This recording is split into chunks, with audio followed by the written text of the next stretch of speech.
बहुत सारे ऐसे मरीज़ होते हैं कि जिनका पेशाब रुक रुक कर आता है। ऐसे मरीज़ भी होते हैं कि जो कहते हैं कि जब हम पेशाब करते हैं तो पेशाब इतनी तेज़ी से आता है कि हम जब जैसे ही वॉशरूम में पहुंचते हैं तो हमारे कतरे निकल जाते हैं।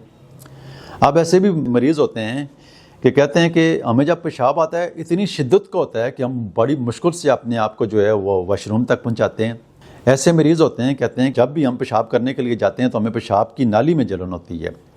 और ऐसे मरीज़ भी होते हैं जो कहते हैं कि जब हम पेशाब करते हैं तो पेशाब के साथ दर्द होता है। ऐसे मरीज़ों को मैं अपनी क्लिनिक में जो रिकमेंड करता हूँ अवान 2SS ड्रॉप, जिसमें सिबल सेरुलेटा और सोलिडेगो की कंपोजिशन है, इसके इस्तेमाल करने से जो आपके पेशाब रुक रुक कर आता है या पेशाब का कतरा कतरा निकलता है और उसकी वजह से आप काफ़ी परेशान हैं, तो आप अवान SS ड्रॉप का इस्तेमाल करवाएं।